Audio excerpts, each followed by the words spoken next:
Oh man, so Bitcoin is up 2.42%. And you guys are wondering, why am I not on the camera? The reason for that is, guys, I've got a bit of a red eye. My eye is swollen, and I don't want to put you guys through that on a Saturday to look at my ugly face. So we're going to get straight into the content. I've got Bitcoin, and this video is going to be slightly different because we're going to look at our favorite Chainlink, Matic, and DOT. And on Matic, I'm looking bullish, but on the other two, I'm getting a bit concerned. I'm going to show you exactly why, because you guys know I give you all my secret nuggets, and I tell you the truth of what I see. What I see is what I say, and there's no covering, there's no pumping, there's no agendas in the videos I share. Even though I'm heavily invested in them, I will tell you what is going on. We're also going to do something a little bit different, that we're going to look at all the other altcoins and just try to see what trends are we seeing in the market right now. So stay tuned, hit up the likes, subscribe, and we're going to get straight into this video. So as you can see, guys, Bitcoin, if you've been watching my videos, I've been adding the Bitcoin some commentary at the beginning of each video, and you will see that this has been categorized by a downward resistance level, this yellow resistance level, which has been playing out for a long time. And Bitcoin was kept bouncing out. Eventually, we did get a breakout, right? And everybody, including myself, thought this is a good sign now for a reversal. But I was very clear in my video that until we pass above this horizontal green line at about 60,000, okay? And the reason I said that is the previous high here. Until we break above that and get out of this green box at 61,600, we are not out of the woods to downward levels. And over the last few weeks, I've been saying we could be seeing 52, 53, and 54. We've seen 53 now, and I'm still holding my reservations all the way down to 52 because of this white support line, okay? So please make it very clear that I've said that for a long time. People, as Crypto says, were spitting in my face. But I said, look, this is the trend line that we hold, and if we need to come down to correct, that's fine, because we can go ahead and do that. But if we lose this level, then we have to be honest about what we see, and the next resistance levels come in at 50,000, 48, and 47,800 as well. So we'll get into more detail here if and when we break, but for now I need you guys to be wary of that. But the good news is right now we're facing a horizontal support level here at 54,500 plus this ascending trend line as well from the white trend line as well. So we're hoping to get a good reversal here. You can see here on the 4-hourly candles, we've had a good set of 4-hourly candles around this horizontal support. So that is good. But we're still in this wedge. And until we break out of this wedge and break above these two highs now, very important, guys. We've created two highs here. So as soon as we get a reversal, until we create head above those two highs here, we're not out of the blue. So a lot of work here to do for Bitcoin to head back to where we were. And if we don't do that very soon, this is going to be critical for all of our altcoins, guys. Because if we don't, this green box, which I've had drawn for a long time, I will have to change the color to red. And what that will mean is we've been unable to hold it as support, and it has now become resistance. And I don't want to underemphasize this, guys, and that's why I'm spending so much time on it. This is a very important level. It acted and it was red for a very long time. It kept sending us back down. I was very hopeful of the fact that now we could dip into it and use it as support as we head higher on our journey with Bitcoin. But if we fall below it and we stay below it for a long time, we don't get a recovery, this will get harder and harder to break again. We'll have to redo our work that we did here to break it, okay? So please be very aware of that. Now, what does this mean for our altcoins? Well, we're going to take a look at Matic first, because Matic is looking very good. I'm going to show you exactly what I'm seeing in the charts. But before I do that, guys, don't forget to collect your free money, okay, guys? You've got free money. You've got BlockFi offering you $10 in Bitcoin when you deposit $100. You've got Coinbase giving you $10 in free Bitcoin when you buy or sell $100. And the best offer here is Swissborg, who will give you up to 100 euros, guys, if you deposit just 50 euros or more, and you can take it back out afterwards. So go collect your free money. You can never have enough exchanges set up. I use all three of those, and I recommend you guys get those set up as well, so you're ready to buy the dip, because if we get a dip, we need to be buying. Right, let me go into the daily here on Matic, because you'll see it a bit more clearly. You remember we were forming this cup and handle pattern. And when Bitcoin started crashing, we got a good rotation. You can even see where my diagram was drawn. It, in fact, rotated even quicker. It rotated quicker and was heading back to the upside before this big red candle. And we know that was due to the fear around this new COVID variant. But I think this dip is not going to last. We saw the Bitcoin chart. I think Bitcoin can recover. And the reason for that, even though I showed you some of the downside risk, is it doesn't make any fundamental sense. If COVID is resurging, what did we see when COVID played out? It was good for Bitcoin because COVID led to more money printing, led to more inflation, which ultimately fundamentally is good for inflation.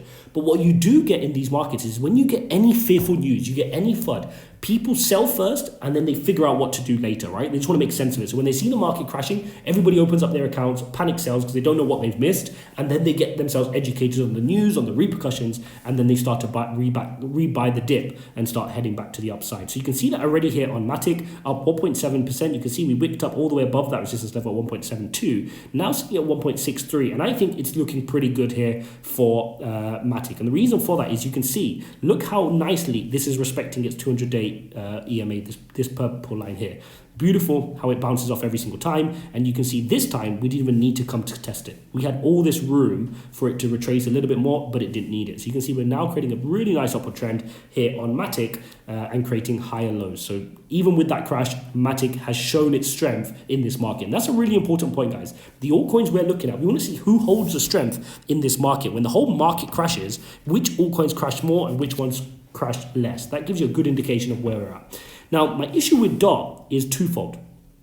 One, from a fundamental perspective, we were really hoping to get some momentum around some of the parachains. We spoke about all this on the channel. We thought it would be a really strong November and December for Polkadot. Now, unfortunately, with Bitcoin having its bad time, that's been really bad timing for Polkadot because everything was going really well. It broke out of its cup and handle pattern and was well on its way to heading to its target before Bitcoin decides to throw up. And that has thrown Polkadot's fundamentals out of the window and its chart patterns. Now, the bad news, which I'm seeing in the chart, is exactly what you can see in this yesterday's daily candle, okay? As soon as that was announced with Bitcoin, you can see we lost a very important support level here for Polkadot. This long trend line has been broken, and now we need to fight to get back above it. So, you can see if we bring out the EMA ribbon as well, we are now quite strongly bearish on the daily time chart. You can even argue you're creating a bit of a head and shoulders pattern. So we need to keep an eye on that on DOT, not looking so great. On Link, what are we seeing on Link? Exactly the same thing. Broke down below this long-term support line, and now you can see on the EMA line, it's not looking fantastic for DOT either. So we need to keep an eye on that. For Chainlink. So if we look at Chainlink, the issue with Chainlink is even more so. Because what happened was we never even broke out of our neckline on our cup and handle pattern. We had a cup, had a handle, and then we got sent back down, okay? If we had a bounce from this line, you can argue that you're creating an ascending triangle with a chance to break to the upside. But now you can see this is almost a lower low, okay? So let's bring out our cursor. If we get a close below 20.92, that would then send us with a lower low. So we need to keep this high above here. Okay, so we need to keep this high and this higher. And if we can get a U-turn here, then we can start uptrending to the upside on Chainlink. So that's where we're at with three of our favorite projects. Let's also take a look at the wider market. And before I do that, what I want to show you is look at the fear and greed index. We are now sitting on 21, guys.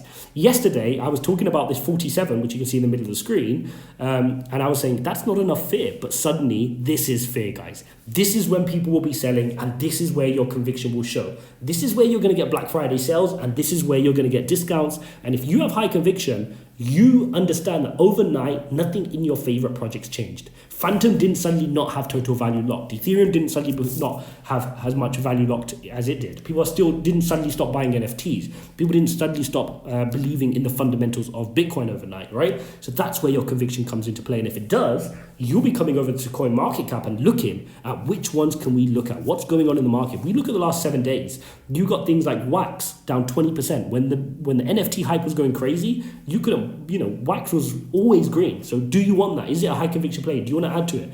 You look at something like Cardano down 16%, guys, sitting at $1.57. Is this something that you were FOMO buying at $3? Will you FOMO buy when it's running at $5? Ask yourself, do the research, understand. VeChain down 12% over 7 days, right? Aave down 10%. Has suddenly anything changed? Has total value lock changed? Polkadot are down 11%. When the parachains were auctioning, were you one of those? Are like, oh, wish I had more Polkadot. Well, here's your opportunity, right? Even if you're a meme coin player, Shiba Inu down 13%, right? Look at these projects. I mean, amazing how down some of these are on 7 days. If you look at it on 24 hours, look at some of the bounces. Let's look at which ones have bounced the nicest. You've got Audius up, a great audio play on the Solana network. You've got Anchor up 30%, the Graph up 16%. Very interesting. Let's put it back into our normal view by market cap.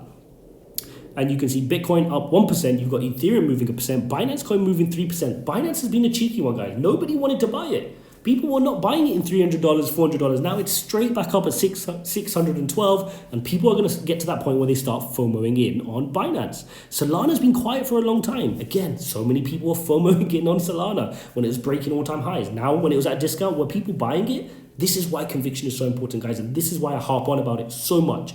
Build conviction in your favorite plays. That is what's going to it's going to hold the test of time, because when the market corrects like this did, based on the new variant of COVID, and the whole market gets a discount, which one are you going to go buy the dip on? More importantly, which one are you going to panic sell because you didn't have enough conviction in? So you really need to be real with yourself, understand what's going on in the market, and then you can make these informed decisions. It all comes down to psychology. And if you want help doing that, guys, head over into our Discord. Pin comment will be linked below in the description. Make sure you head over there. Meet like-minded people, discuss great topics, tag me in any questions as well. Again, sorry I couldn't be on camera, guys. I didn't want to show you this red eye and disturb you on your Saturday. Thanks for watching, guys. As always, to support the channel, don't forget you've got the join button as well, guys. If any of you want to support the channel, hit that join button. You have a few options there for you to help me bring these videos to you on a daily basis. But more importantly, you will get access to our community thread, and there you'll be able to ask me questions one-on-one on your favorite coin. You can ask me any coin. If we don't cover your favorite coin on this channel, that's fine. You can bring me a chart pattern, you can bring me a coin, you can bring me your portfolio, and I'll answer those questions for our members in the community thread as a token gesture or a thank you. So thanks for watching, guys. I'll see you in the next one.